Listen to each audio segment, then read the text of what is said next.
Alrighty, Zach. Good morning. Happy Friday, man. Happy Friday. How we feeling? Dude, I'm good, man. After last week, I admit I haven't done my full research on every single player that we talked about last week, but it was a great start, and I'm excited because I feel like the easiest thing to do before a season starts is Yep. convince yourself that every team's going to make the playoffs.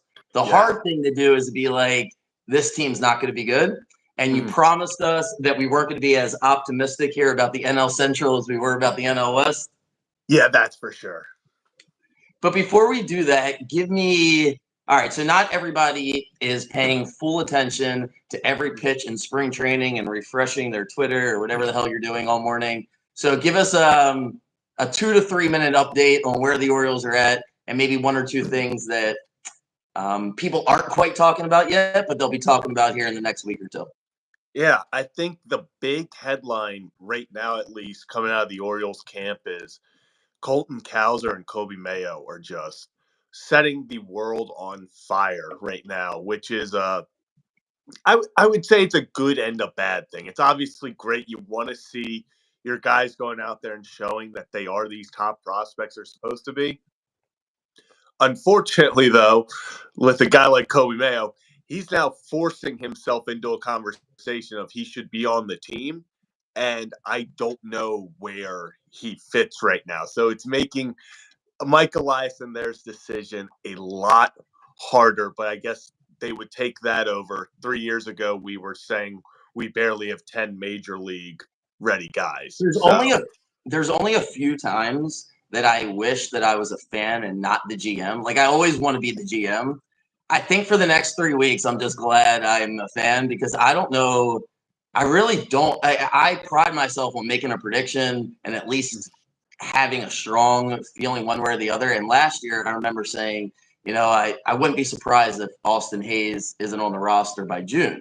And it's like, I just don't think he's going to get there. Then I'm watching, I'm like, is he my favorite player? God damn, why did I? that And now, Austin Hayes keeps doing that every single year. He's the guy that you sit there and you're like, he's replaceable. Like we can get past him. And then he does that Austin Hayes first half stuff where he's batting 315 the whole time, and you're like, is he our best player? Is he our best player? And right. like you just question it every single year. Just And a then cycle. And then the thing is, I think the nostalgia of Santander, Mullins, and Hayes, especially Mullins and Hayes, because they've been there through the worst. It's really hard for a locker room. And Elias talked about the locker room so much last year. Mhm. They're not making a trade for one of those three guys before the season. However, when we get to June and July, depending on what Cowser and Kerstead and the Yeah. rest of the crew are doing, and then Bradfield, who seems to be your favorite player, I mean, he looks like Yeah. he's ready to play center field right this second.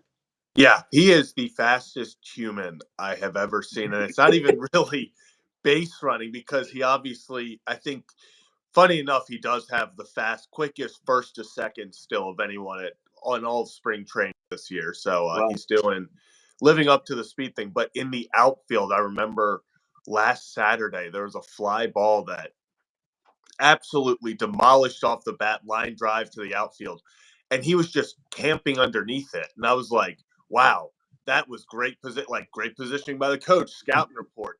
And then they showed the other angle of it, and Bradfield just got back there so fast, the camera hadn't even moved back there yet. Like he just is physically the quickest.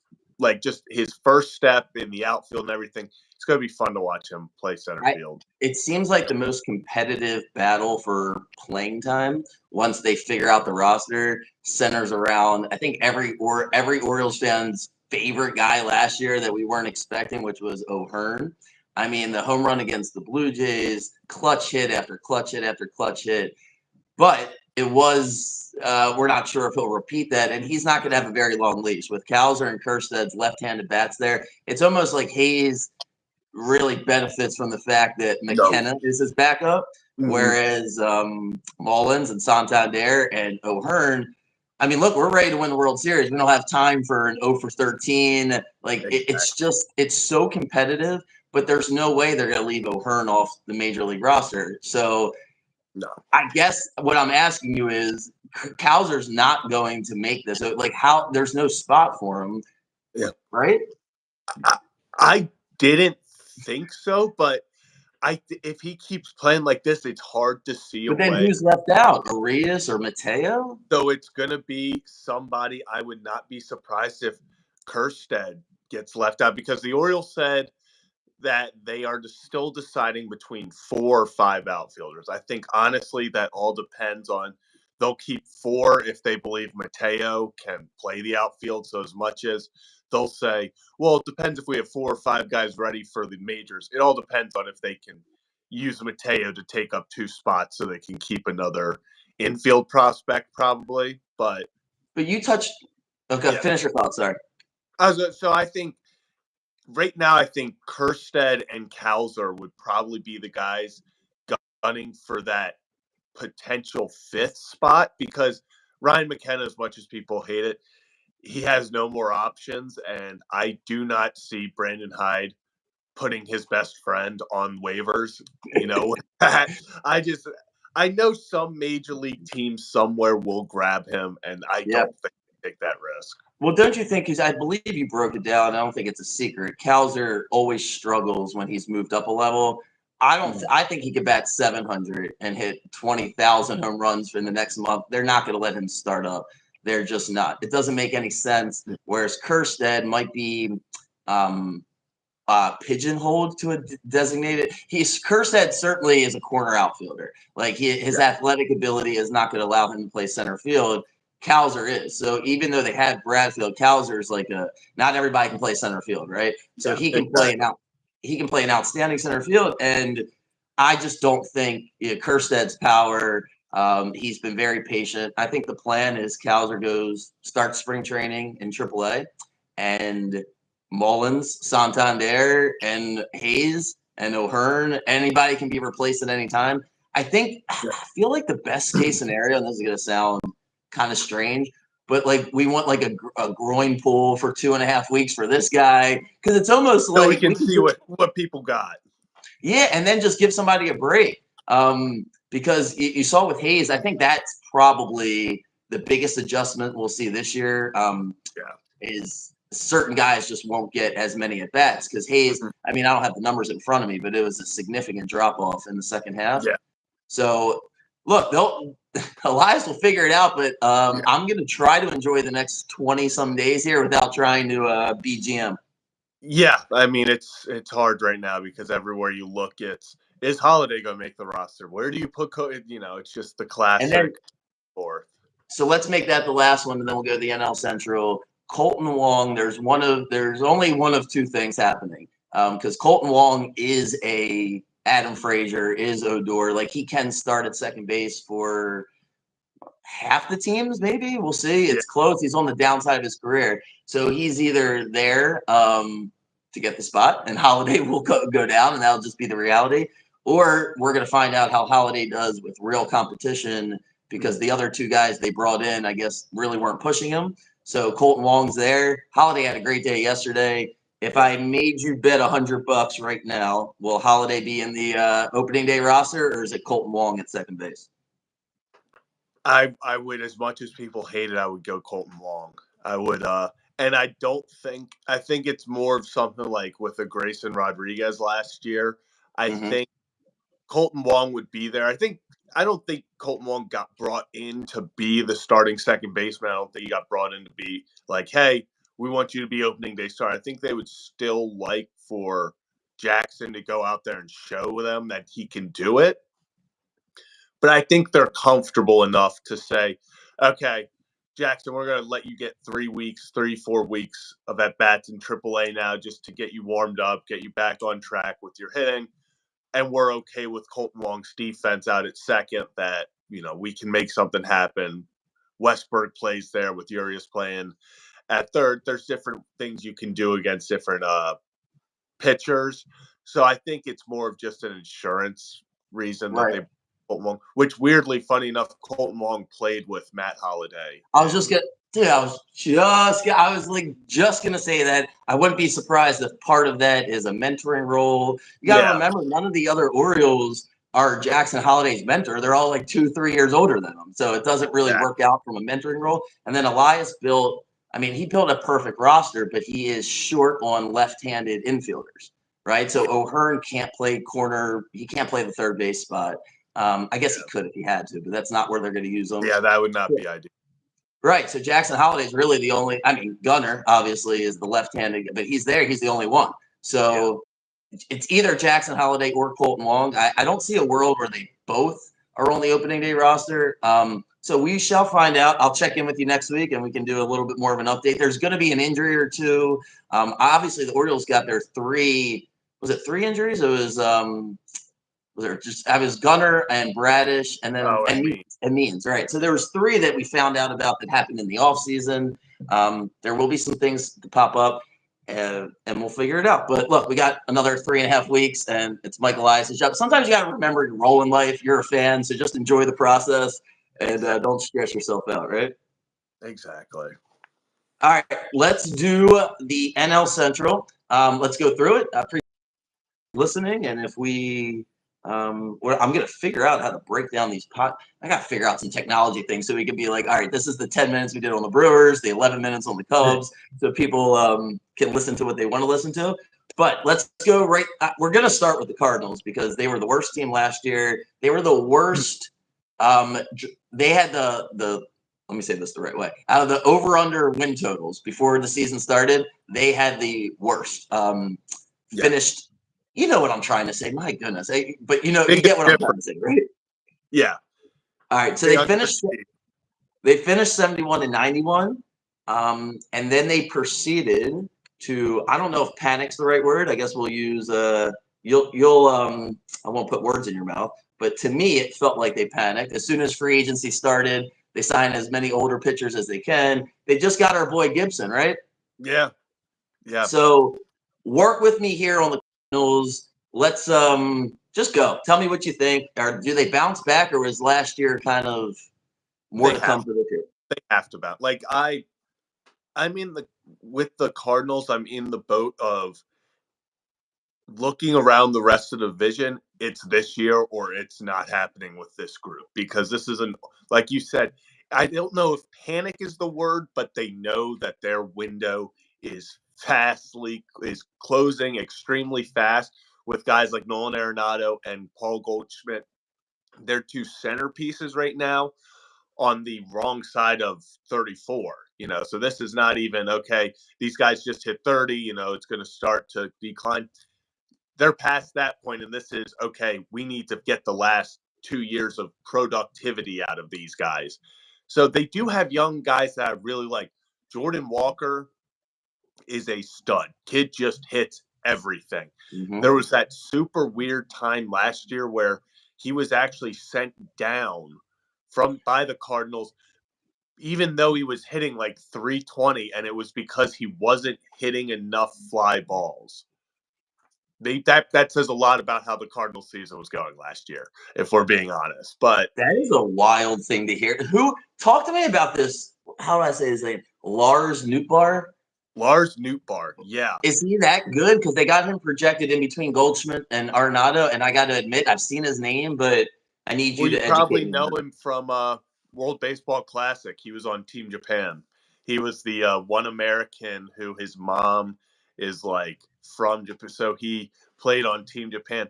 And actually, kid had a great season. I don't know if he just did a lot of handshakes with Shohei with Team Japan and got some magic off of him, but Lars Nootbaar took off last year. I think he's always going to be at the top of the order. I think he'll probably bat anywhere between 1 to 2, maybe fall a little bit back if he's not playing as well. But this team has talent, especially it's weird. They have two types of talent, which is why they're in an awkward situation. They have really old talent where they're like, okay, they have to play well. Like they have to play well, but we need the last 2 years of them. And then they have really young talent where they're like, we need you to play better than what you're supposed to be at your age. And they have no one really in their prime. Like, okay, these guys we know are going to show up and hit 30 home runs this year. We know they're going to do this, be an all-star. They have guys that they're hoping play a little bit younger or a little bit older than they currently are. Unless you're the pitching, then it's all old guys that they're hoping play younger, Where because I think their average pitching age is 34 for starting pitchers. and before we do that, educate me on Wilson Contreras here. Where does he rank? Um, he's in the top 10 or so. I mean, where does he rank? And to me, when I looked at their roster and I was breaking it down, I'm like, between the new pitchers, and I just always start. I don't know if it's old school, it's the coach in me, but I just want to analyze the catcher. I'm still thinking about Patrick Bailey from the Giants because I'm like, everything revolves around the catcher. That's how I feel. If you have the everyday catcher who's super smart, and we got the best. Where does Contreras rank? How does he compare to Adley? What kind of catcher is he? Well, it's interesting because last year, they paid Wilson Contreras all this money because they love his bat. He's not the greatest fielding catcher, so they actually put him out in left field for games, and then that went even worse. And I know it was a massive. The Cardinals' big thing. Cardinals were a train wreck last year. If you're listening and you want the big over, they were a train wreck. So part of it maybe was just trying out a couple things, saving his legs a little bit, maybe. Yeah, they wanted to keep his bat in the lineup, but he wasn't, doing well with the pitchers. So they were like, okay, let's put him out in left field. Then he wasn't playing well in left field, and then he wasn't hitting as well because he's now playing left field and he's got other things he's got to worry about now. So he kind of got back into like more of a DH playing catcher mostly at the end of the year, and that's when he started to finally produce again like they expect from him. Big guy I love here, Nolan Gorman. He's been someone that over big left-handed bat, young kid. He's a second baseman. Usually, I see in this current projection they have him DHing. I think he's going to go between third base, second base, and DH. Obviously, with Nolan Arenado at third, that's not really an option right now. But down the line, I think Gorman probably checks out more at third and first base as a corner infielder, but he's got power. I really like Nolan Gorman's power. And he's probably, I would say, the closest to being in the entering my prime. This is his like second. I think he played like half of last year, or half the year before. So it's like going into kind of his third year. So the way you're talking about the lineup, the way you're talking about the team, it sounds like it's very important for two things. The Cardinals to start off right, make sure that they feel competitive, so all the juices are flowing, and they got to win the first 5 innings here because they spent all of their money on starting pitching. They need to get off to a good start. They need these guys. They need to feel good here heading to the 6th, 7th, 8th inning and not play from behind. So let's go through it. The projected starters, I mean, correct me if I'm wrong, but it looks like they've settled on their 5. They got Gray. They got Sonny Gray, Miles Nicholas. Yeah. He was the one guy that was there last year, right? Yeah. Yep. And then they brought in Lance Lynn. They brought him back, I should say, right? And then they bring in Steven Matz. And then my favorite Oriole from last year, I give him at least, I don't know, there's no science behind it, maybe 8 wins go to Kyle Gibson last year. Just great energy. We don't need it this year because guys now have been to the playoffs and they've been through 162 games. But talk to me about the starters. I'm bullish on the card. Oh, okay, you're not. Where are we at? They are expecting these guys to really pitch to what they were. I think Sonny Gray is obviously he had an incredible season last year, but once again, another older guy. I read something and it's very true. If all of these pitchers pitch like they have, or give their best year, because at some point every single one of these pitchers has had a very good stretch in their career. If they all pitch like that, this is an incredible rotation. Unfortunately, those were 5-6 years ago for some. Which one of those guys, if you had to bet $100, is not starting in June? He was just so bad the first 2 months, they're done with him. Or he gets injured or something happens. Which guy? I want to say it's Steven Matz, but he's the only lefty right now, so I don't know if they'd get him out of the lineup. But a lot of these guys, I don't think they would get rid of Gibby. I think they're stuck with these guys. Like you said, this is kind of their solid. do they have a blue chip starting pitcher that they're ready to bring up, or it's kind of like this is what we got? They have two, but they haven't played in AAA yet. They've only gotten experience in AA, and I don't know, especially with pitchers, I don't like skipping a whole level. With batters, sometimes they're able to, make that jump, but with pitchers, I You like. don't see it very often with a AA pitcher. Yeah, So it sounds like I'm gonna. they could be on the way. I think maybe mid-season we're seeing them, but definitely not to start the year. I doubt. I listen. I said it before we started. I want to find the teams I don't like because I think it's easy to talk yourself into because all these guys have a pedigree of some sort. But Yeah. I like the makeup of the Cardinals. I like where their energy's at. I don't think they're going to bottom out. I don't think they'll be as bad as last year. To me, it would be a good bet to bet on the Cardinals early in the season if you think they're going to be good. Because if they can't like the Orioles. I mean, the Orioles aren't a great example because their schedule sucks. But the Dodgers, the Braves, they could be 15 and 18 and it'd be fine. Be like, oh, that's a little weird, but they'll figure it out. It feels like if the Cardinals are 15 and 18, it's like, oh crap, what are we gonna do? We're not gonna get any better. We are what we are. Versus if they come out and maybe they're 20 and 13. And now they're like, man, we are good. I knew we were good. Like we've all been good. Maybe that springboards them and then they can add a guy or two at the All-Star break because, as you said, and we'll transition into the next team, this is not necessarily the American League East here. So there's not a – so let's go – all right, let's go to the Pirates because I love – what's Keller's first name? I forgot his first – Mitch, right? Yep. God, I love him. He pitched against us. It was a Sunday afternoon. He was so good. I really, really like him. They just signed him. He's going to be their opening day starter. The Pirates, I feel like the Pirates are a poor man Orioles team. Like their stadium's just not quite as nice. Their pitchers aren't as good. Their hitters aren't as good, but they're a scrappy team. They're obviously not a team you want to play because most of their guys are young, ready to go. $100 again. I guess that'll be my theme of the day. Make the playoffs and they surprise everybody or not a chance? So I actually was talking to my friend yesterday and I was like, dude, I'm not going to lie. I think the Pirates are sneaky. I think this team is that sneaky young team in a division that is up in the air. And I think they can do some damage. And obviously we saw them start out really hot last year. They were through, I think the first month they were like 21 and like 9. And it was like, holy crap, what happened? Where did this come from? Obviously the Pirates had bottomed out and they went on to their mediocrity and fell below, I think, just 70 wins. But 79, they got to 76. Yeah. All right, so let's do this with the Pirates because I swear I really do not recognize a lot of these names. So let's educate us and then tell us what guys here would be good fantasy people. So the projected lineup I'm looking at, I got O'Neal Cruz at shortstop. Never heard of him, but he's projected to hit 26 home runs. So we'll get to him in a second. Freak, yeah. Brian Reynolds sounds a little familiar. They got him in the outfield. The one guy I do recognize is K. Brian Hayes. He's their third baseman. They still have Andrew McCutchen, who I think played baseball when I was in high school.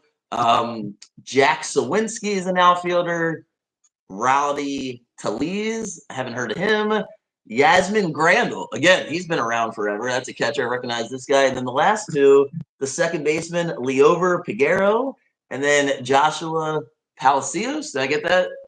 Yeah, Palacios, yeah. What one of those guys do I actually need to do some research on? Who could be a superstar? So O'Neal Cruz is the guy who got hurt 9 games into last year. Okay. Absolute freak of nature. I think 6'7", runs one of the fastest. He's one of the fastest guys in the league. He's 6'7". Like the kid on the what was the kid on the Reds that we're gonna get to? What's his name? Taylor Cruz and O'Neal Cruz. Yeah, they're almost identical. It is crazy. No relation. So he's one of those. He's a 6'7" shortstop. Yeah, he's 6'7", and he throws. He's like Ellie De La Cruz in the fact that he also throws 300 miles per hour. So he's kind of done. He was the guy where it started when they were doing well last year. It was like, okay, it's because of O'Neal Cruz. now he's back healthy. So, and are you telling me he is good enough that if I said we had to trade Gunner for one other shortstop, would it be him? If we had to trade, if I at that point, I still if we had to go another one, I'd probably go Bobby Witt. But O'Neal Cruz is one of those guys where he looks like he can be really special for them. That's Zach. That's why you get the big bucks, man. That's why you're here, because we now know a little bit about. I mean, I guess I can Google my way through some of these things, but it's better hearing it directly from you. So O'Neal Cruz, he stands out. They haven't projected the lead off. Does that sound right to you? Yeah, I think so. So out of the rest of the guys I named, anybody else jump out to you that we should be on the lookout for from a daily? Because remember, a lot of the people, I know you don't bet all the time and it's not your main thing, but I think that what I'm going to try to encourage people to do during baseball season, anybody that's listening to me, is please don't bet over-unders and who's going to win the game. Like, that takes so much work. And unless you're willing to do that and watch the games and know what bullpen guys are going to be used, you're just fighting an upstream battle. But if you want to do research on one particular hitter or pitcher, I would suggest the player props. You know, during the Orioles broadcast, they always have that guy come on, and like honestly, it's so much easier to do it that way because it's just less work, right? So you look at. So anyway, besides Cruz, who else would be somebody? I mentioned Brian Hayes. He has a resume, but out of the rest of the guys, who jumps out at you this year? Henry Davis, actually, he's slated to be the backup catcher DH. He another top prospect, top 5 prospect in baseball, and he's someone who actually hit a 3-run home run off of Corbin Burns yesterday. So that was him. Okay, as soon as you said his name, I was like, wait a second. All right, great. So does he have a chance to beat out Grandal for that starting spot, or he ends up getting the starting spot, and then Grandal is kind of the DH, kind of going back and forth, switching off at first with Rowdy Tellez, who's just a body there. I mean, he's just a good player. He's not really someone you're gonna get excited about. But another guy, Brian Reynolds, another just dog for them. He's been there for a while. He's going to go out there and put up bat 300, drive in guys. He was center for a while. So it sounds like the Pirates might be in the market come All-Star break. They need another batter too as we transition into the rotation. What are your thoughts here? I recognize Martin Perez. Looks like the lefty that will be behind Mitch Keller. Marco Gonzalez, Luis Ortiz, and Bailey Falter look like the other 3 guys. I need a little bit of help with those 3. Yeah. Marco Gonzalez and Martin Perez, 2 very good, very, very solid pitchers. Both lefty, but they're not going to go out there and win you a Cy Young. They're going to be, I would say, like types. They're going to be that they're good 3-4 pitchers in your rotation. I think they are just waiting at this point for Paul Skeens. I mean, he's got to come eventually, and he pitched well yesterday, only threw like pitches, but he's the future there. When does he come up, you think? It's the Pirates, so I'm really sure, but he should be up before All-Star break, I would say. Do the Pirates think that they can make the playoffs this year? Like, what's the vibe around them? I think deep down, I think they feel how the Orioles years ago, that they can be a team in the hunt. So you think this could be like the 22 Orioles where they're really close to making the wild card? Kind of depends on what the rest of, and then kind of like the 22 Orioles, do you trade to improve the team? That's where you come with the decision, because you have guys like Tamar Johnson, who's another top prospect, second baseman. So he was one of the best pure hitters in the draft. Actually, people thought the Orioles were going to take him over Jackson Holliday. So he's not projected to come up until next year. So it is in one of those situations where it's like, do you trade? You guys are playing well. Do they still trade way to get prospects rather than trying to compete? My favorite conversation about trading in any sport is the untouchables, because it's the word that's just used way too often. Way And too my analogy for it is in a relationship, whether it's a a personal relationship or a working relationship, you always have to have non-negotiables.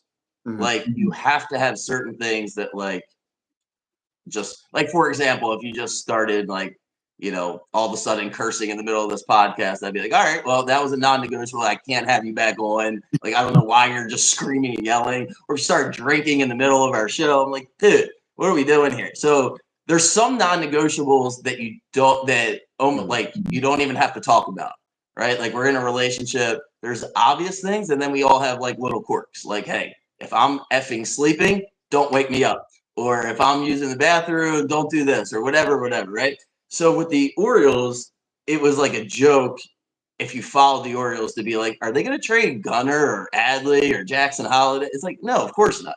Like, they are legitimate untouchables.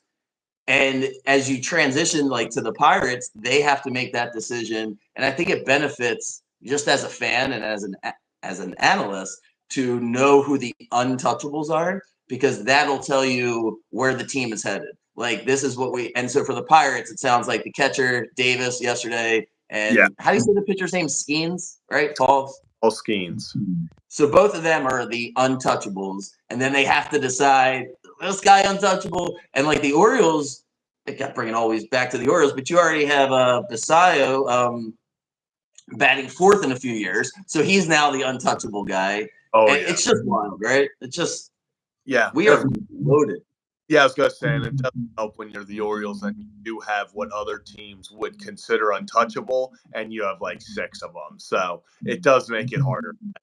I won't even I'm saying his name, but I won't even talk about him for another few weeks, which is Kyle Stowers, because I just am I actually feel like uncomfortable talking about it. It's just like, I hate praising somebody and then in the same exact sentence you're just hammering them, and there's no other conversation about Kyle Stowers. It starts off with, and then it's like, yeah, but then we have, and it's like, I don't want to do that. So we'll just wait a few weeks and see what happens with him. Let's go to the Reds. We just talked about De La Cruz. He's obviously the star of the show, but the Reds, they're tricky. Like, I think they are, just by doing a little bit of research here before we talk, they're the trendy pick. They were 82 and 80 last year. Talk to me about the Reds, and then let's go through their lineup. They're hoping to be what the Orioles were last year. I think the Reds see themselves as behind the Orioles in the rebuild. They're doing it very similarly with how they're taking prospects along, how they're not. Last year, they decided not to trade to go fully in. They stood pat. This year, not a lot of movement in the offseason. They're really letting their own guys just come back in and take that next step to see what they have before they fill in the holes.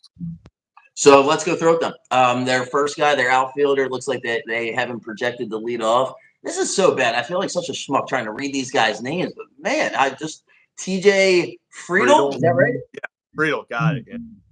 And they got Matt McLean. Is he going to start the season on the injured list, it looks like? Yeah, I'm not sure what's happening there. It's going to be up in the air. I think he's going to be probably.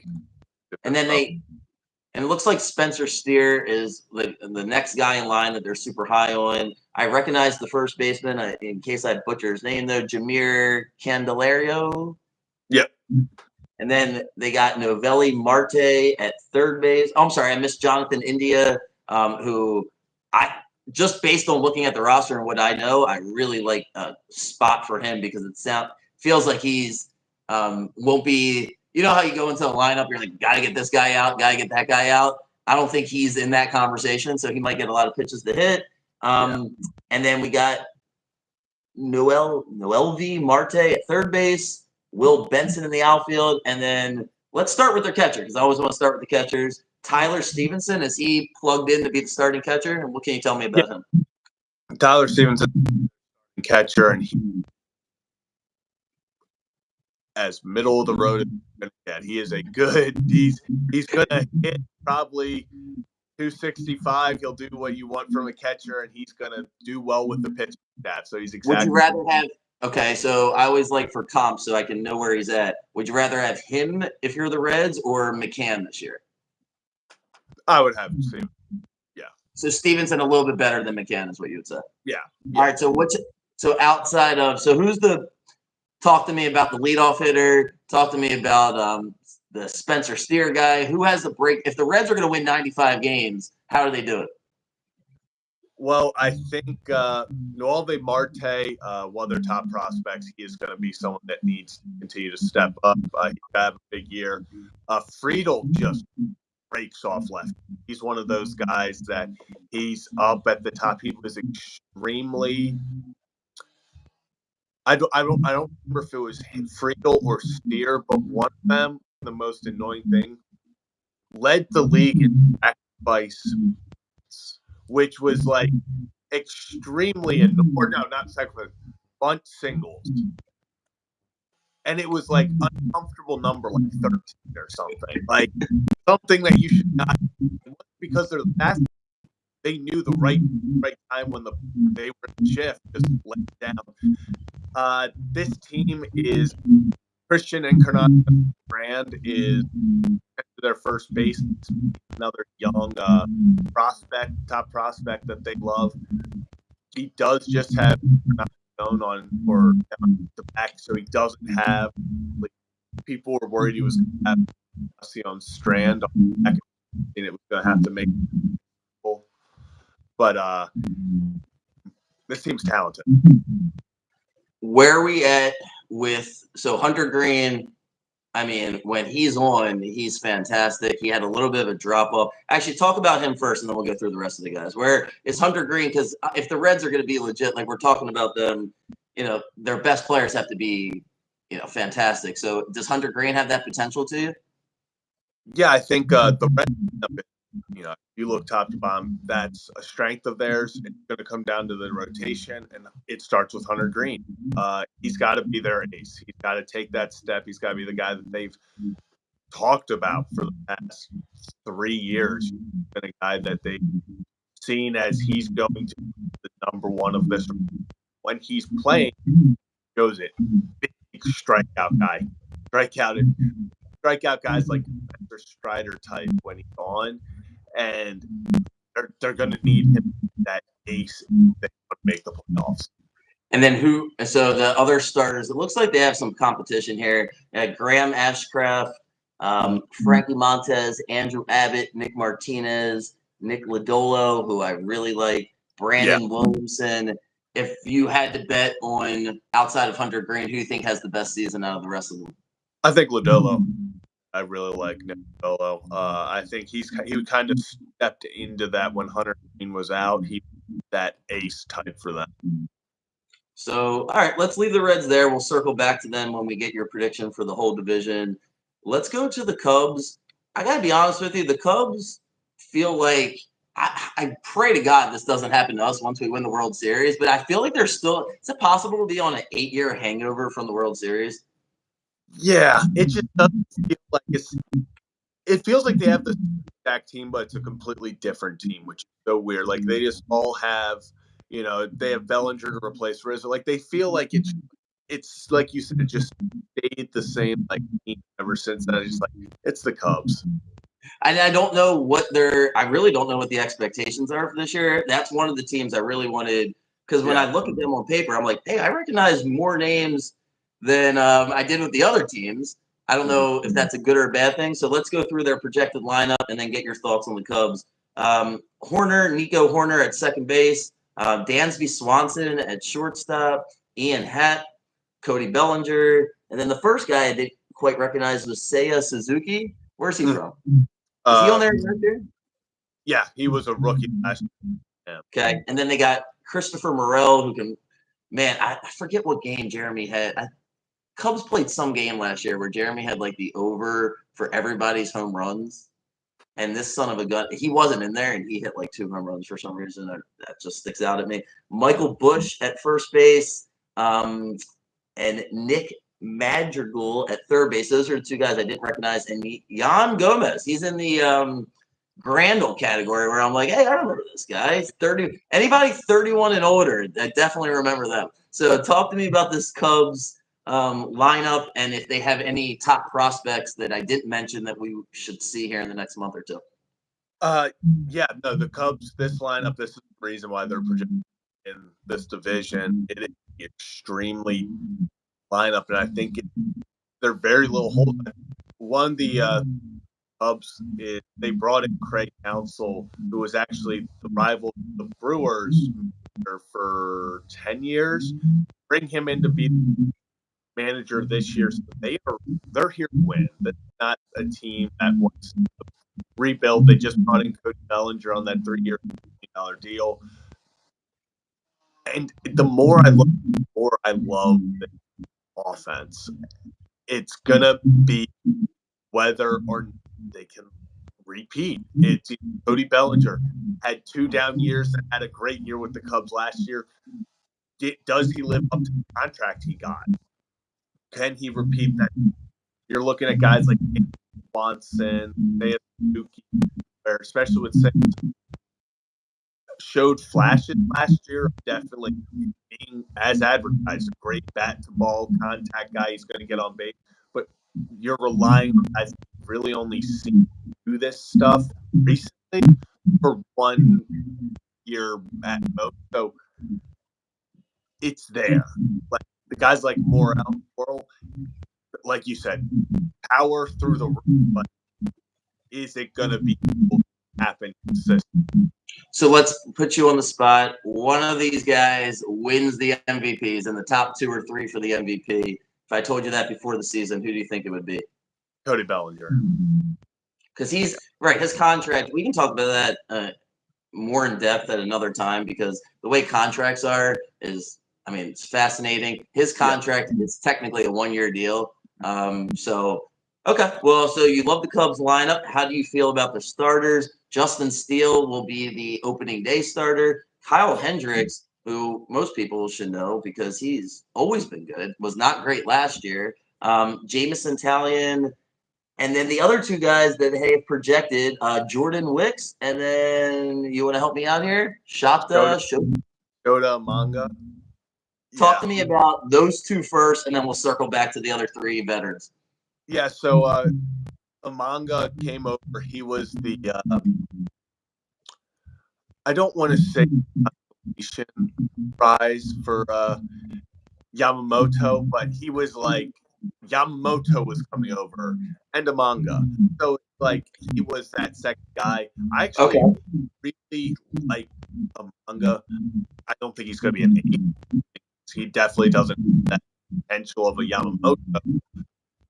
But he paired in well 2-3 starter. I would love to have him, especially now on the Orioles as our 4 or 5, and I think he fits in really well with the team, especially behind guys like Jamison, Tyon, Justin Steele, and Hendricks. I think he's the perfect 4 for them. I think number 5 is going to be there. That's the spot where a lot of people say that the Cubs need to move. I think if they were to put first starter. Is Kyle Hendricks finished, or do you expect him to bounce back this year? Because last year, I mean, well, I'm sorry, last year wasn't terrible. Well, it was the previous. So it was the previous 2 years. 21 and 22 were really not good. Last year was not great compared to his peak, but it was better than 21 and 22. So he's a little bit hard. Excuse me, a little bit hard to figure out. He'll be 34 this year. Like, does Kyle? Maybe a better question to ask you is: does he finish the season in rotation? Yeah. I think that's going to have to. I think he's one of those guys that, at worst, he's there innings because the Cubs have a very system. They have 7 guys in the top 100 right now, and it's a lot of only 1 pitcher, so it's kind of a similar situation.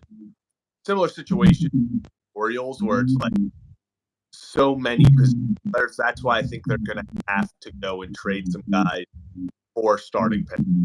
So I look at everything, in case you can't tell by now, through the Orioles prism. It helps me figure out how good these guys are.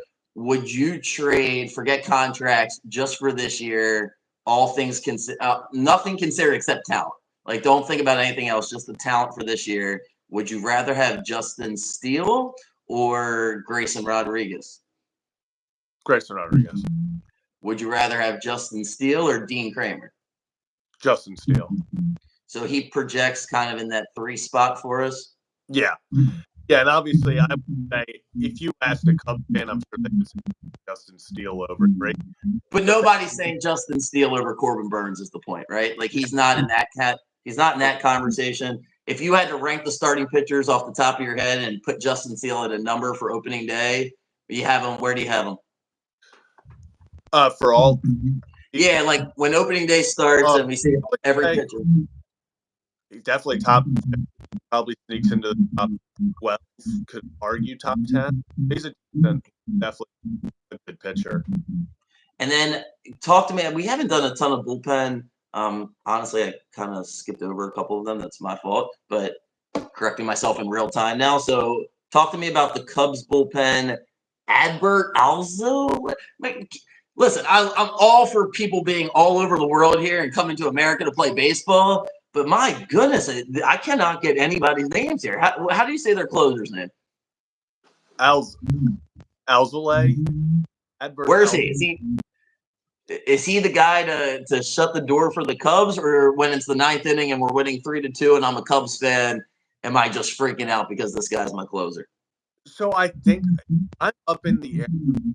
Also brought in Harris, and I don't know if they plan on giving close or not, but the Cubs bullpen. Okay, so if they're going to improve their roster, if they're as good as they think they're going to be, they need to add a bullpen guy or two. Yeah, I would definitely add one more starter. I think it's going to be their path to win.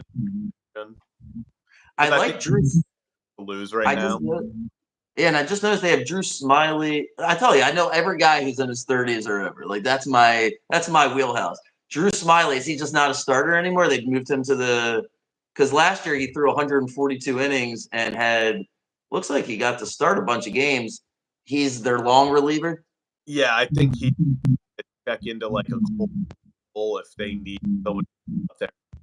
Start, randomly start. He can go in. Coming out of the bullpen. Gotcha. All right, we're gonna go to the Brewers, and we're not gonna just break down Joey Ortiz and DL Hall, but we're gonna start there because we're Orioles fans and we're breaking down the NL Central, and then I don't know exactly how much more we're gonna talk about the NL Central throughout our shows together. So start with the guys that we know. Does Joey Ortiz, does he get to start for the Brewers on opening day? Yeah, he's got good base on opening day. Pretty third base. You said third base or second base? Second. Nobody second base. Start the actually had I'm sorry. Say it one more time. He had a 2-run. So Joey's to show his potential there.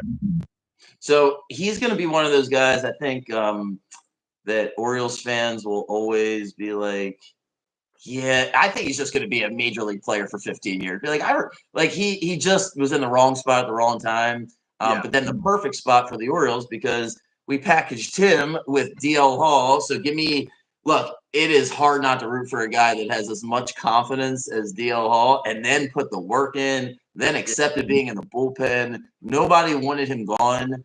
But hell, we just spent 8 minutes today stressing out about the Orioles roster. You put DL Hall on the roster, then we have a whole nother conversation. So he had to go. Will he start? He's not going to start opening day, but does he start for the Brewers? Yeah, they starter and they're going to get, which I'm excited to see what he does in that extended opportunity. So I think I'm bullish on a team that trades away their best player that knew that he didn't want to be there. So I'm not saying Corbin Burns is a bad guy, but if I'm on the Brewers, he's not my best friend. Like, you're going to make all this money. Your life is all set. You already announced, right? I mean, that's the first thing he said when he was signed here. It's like, yeah, I'm going to be a free agent. I want to be a free agent. Yeah. I represent the player. Like, you got to remember, it's a business, and the players union is hammering the best players to get the free agents. Like, that is, please get the free agency. Please get the free agency. That's how we reset the market. So I say that to say that I think Freddie Peralta is fantastic. He pitched against us last year. I'm almost positive. I remember watching that game, and I was like, man, I really like him. Some reason, guys, they got Jake Junis, Colin Ray, and then what? Wade Miley's only been, has he been on every team? Like, what is happening with Wade? I gotta look him up. Wade Miley. Go ahead, talk to me about the Brewers rotation here. Yeah, so Brewers rotation, I think their Freddie Peralta are the names they just put out. Those are who be like their top guys. Then they have the crap with D. Hall. You're saying OP can go up to be our number 3. We're prepared for to be our number 5. Junis and Ray are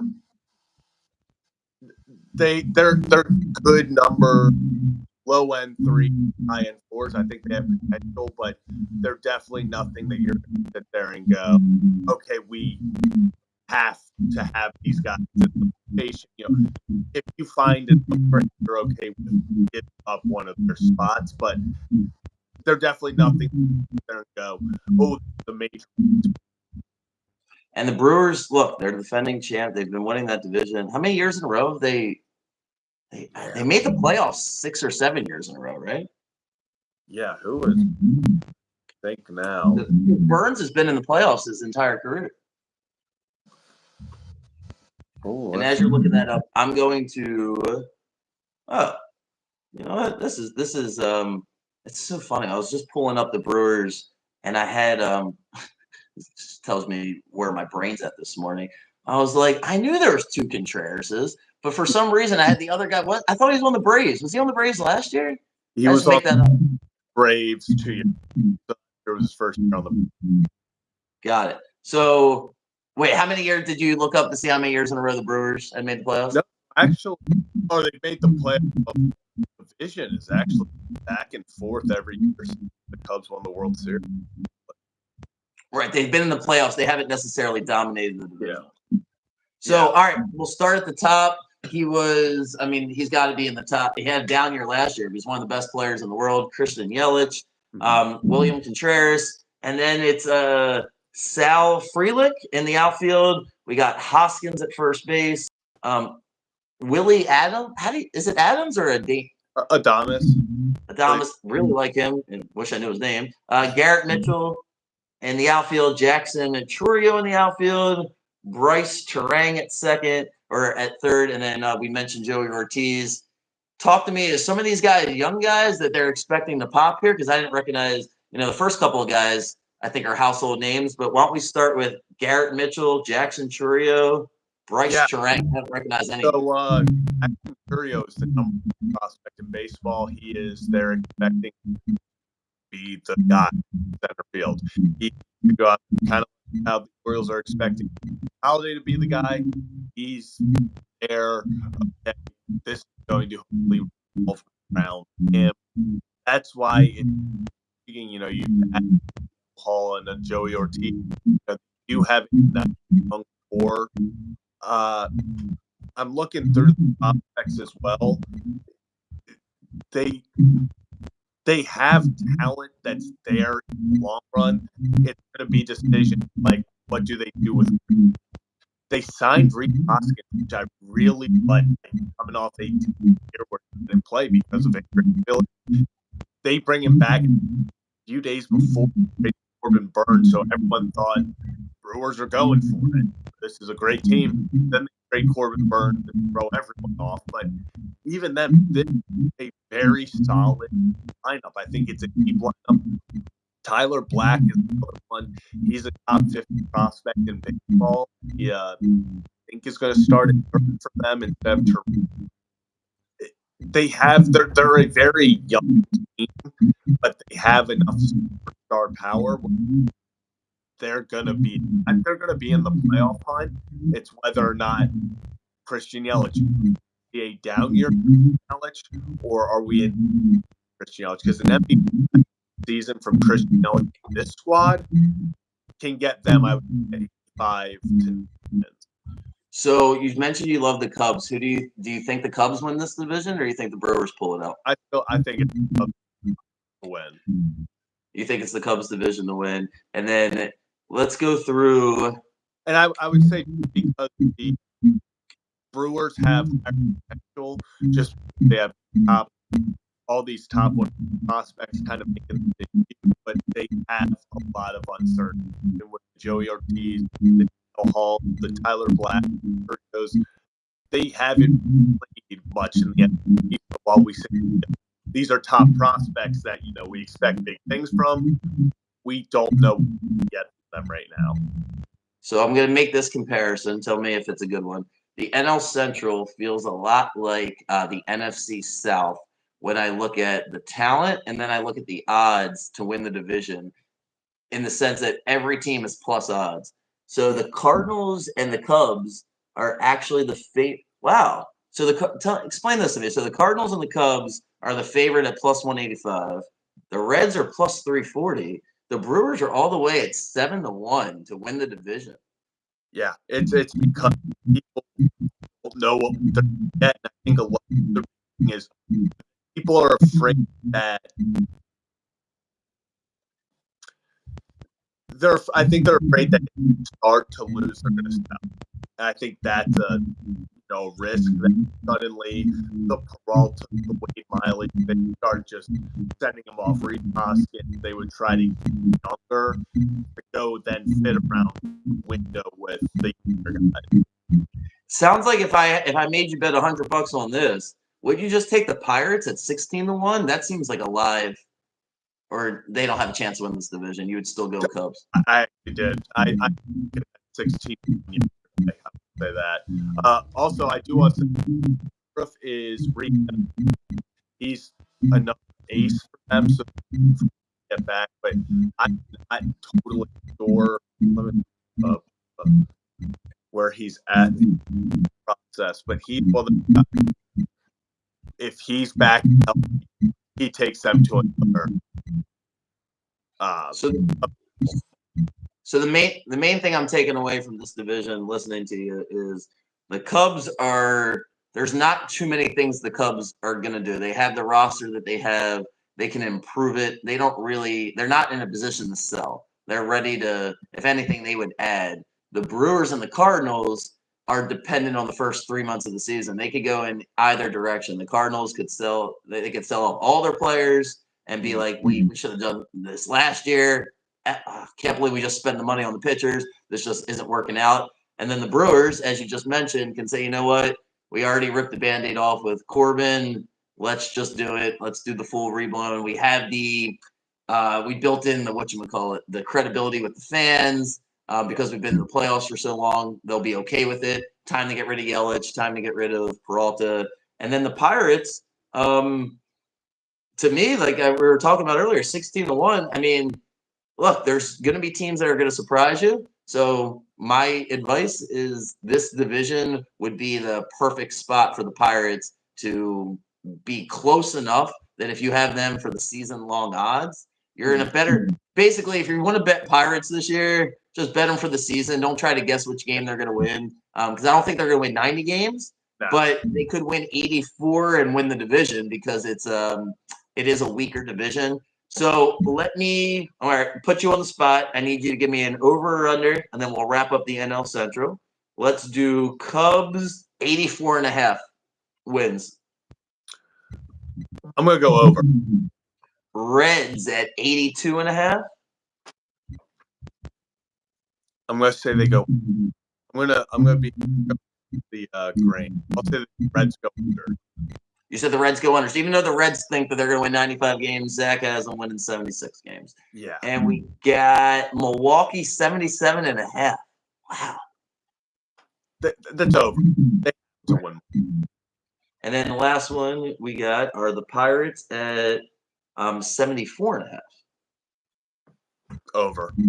Oh, I'm sorry. They're 74.5, and then the Cardinals at 84.5. I'm assuming you're going under on that. Yeah, I can't get into that now. Well, you know what, Zach? That was the NL Central. I love talking to you every Friday. I don't know how much more NL Central we'll get into as the season rolls on, but this was a good. This was good. I appreciate. Look, I'm trying to ask. I'm being honest when I ask these questions because I really I don't know some of the players, and I assume that most of the people listening don't know either. So I appreciate you giving your 2 cents on it, and hopefully, and I said this last time we did it. The point of us doing this, at least for the people that are listening, that are subscribers to Concrete Locks, and they get Jeremy's picks. I was trying my best to think like, how can I help you guys get an edge on baseball season? And I figured, well, let's just listen to Zach talk about each team, and maybe you hear something that you're like, all right, I want to then spend 10 minutes doing my research. Like for me last week, it was Patrick Bailey. I'm like, I love the Giants. It revolves around the catcher. All right, that's where I want to center my research. And after talking to you today, I'm like, I think I found something here with the Pirates. Like the Pirates seem like they're ready to go. And then the Cardinals and the Brewers, if I don't make a preseason bet, they're the two teams where I'm like, all right, that month of April and maybe May, but ownership is anxious to be like, all right, if we're going to flip the page here and we're the Brewers, let's just do it. Let's get these guys up here. And if the Cardinals, the Cardinals are probably the team that's most dependent to have a good start to the season. Based on what you said about their roster, they don't have anywhere to go. Like they just either have to sell off all their players or hope they're good enough here to get to the playoffs. Yeah, no, I think that the Cardinals are big in it halfway through. A massive fire sale. All right, before I let you roll out of here and enjoy your weekend, and then before I will get you one person that we can follow. I didn't want to do too much time on this because I promised myself I'd give him a Ravens break. It's just unnecessary every day to talk about it. So instead, I'm going to phrase it like this. Since the salary cap dramatically increased for people that weren't quite following, the salary cap increased so much that now it's like, all right, we have to spend money. We have to spend money. The Ravens never do that in the beginning of free agency. Chances are they won't do that this year. Give me a Ravens prediction that maybe people aren't paying attention to, a signing, or frankly, somebody that's on the roster now that most people think is going to come back next year, but you don't see them coming back. Either way, give me a Ravens prediction here. I think we're out of restructuring, and a guy no one's talking about that fits the Ravens really, Jacobs. I think I don't know if I'm all getting a high running back, but I think he slips through the cracks as someone that can give $8 million a year or two and backload it on a 2-3 year deal, get production out of him while having a low cap hit this year. But I think the big goal, and out of Beacon, it's lower this year, $23 million that a franchise tag would be. And they're have to restructure Marlin, Ronnie Stanley, and you can free up about $50 million there. Sweet. Well, we will stay on top of it. We're really not going to do too much Ravens stuff. Still, it's fun. I'll see your Twitter, and it's just you really do capture the thoughts of those. It's like, what was the tweet you had about like thinking about the AFC Championship? Yeah, every team is getting upset every time. It's one of those things that you just have to. God, I want to be like, because it's just sports, but in a weird way, it feels like processing like a death. Like everybody mourns differently, and you can't tell people how to feel. And the one thing I will tell people is you are not allowed to talk about this once opening day starts next year. You cannot be. You just let it go, right? At some point, you got to let it go and hope that we can. It'll be like just like the 2011 run. We win every 12 years. We just needed. It all adds up. All right, so gave us Jacob, who actually I followed. You didn't warn me though. He's a Carolina fan, so I'm getting a lot of Carolina content on there. But he was great. He did a great job. So I enjoyed him. Who else can you recommend for us before we get out of here? I know we said no, but Raven Talk Pod said it's one of the best guys. Just played great. Say that one more. So at Ravens Talk Pod. Okay. Yeah, he's been on the show a few times. Show, just a really great guy, awesome on Instagram. He posts the funniest. He edits all those funny videos of the Ravens and about the Ravens players, and Ravens players read all the time. So he's a great guy. Really good content. Nice, man. Well, look, as I've said before, these videos will be archived. So one day when you're super famous, these endorsements will mean everything to people. So this is great. Zach, I just want to say before you go, it's really, look, I really appreciate you coming on here. There's a ton of people that spend a lot of their time following sports. You have, I just want to say in front of everybody while we're talking, you have a really great perspective on being a fan. Like anybody can complain and be negative. I always think that's the easy way out on social media, especially as an Orioles and Ravens fan. There's always a ton, but you just stay away from the bullshit. And it's refreshing because when people scroll through your Twitter, it's like they're gonna laugh or they're gonna see highlights from like 2008 or something random. But we stay away from, just some of the look. It's not your lane, and I think it's cool that your lane is the positive highlights. Let's keep it moving. So I always enjoy following you, and frankly, you're the only person I really. So I go on Twitter only to like post, and I'm like, all right, I'll just scroll through Zach's stuff, see what he's doing, and I got to watch Devin Hester highlights that I wasn't expecting. So you're always doing something. Yeah, you never know what I'm gonna post. I don't. It just happens in the moment. But yeah, no, it's one of the things, especially with this race loss. I think so many people like repost the Zay Flowers fumble and be like, I still can't believe it. I'm like, I just don't mentally need to do that to myself. Like, Yeah. I would rather sit here and watch 4 minutes of Joe Flacco throw bombs to Antoine Bolden for no reason. Like, that's just me. Yep, you have your family, and then you have a fake family with sports. You have to recognize that it is not real. Just get over it. Zach, you're the man. We will see you next week. Yeah, we will do the NL East. Yeah. We got. Well, we'll find out if anybody's going to challenge the Braves and the Phillies and what the hell the Mets have been up to. So we'll do all that next week. It's great, man. I will see you. Have a great weekend. Yeah. And cool. See you next week. All right. Hope everybody has a great weekend as well. And if you're betting, God, I hope you make some money one way or the other. There's nothing worse than losing a bet. Like, there's just nothing. It's like, if you don't love something, just don't bet it. So good luck to everybody. See you, Zach. Awesome. See you guys.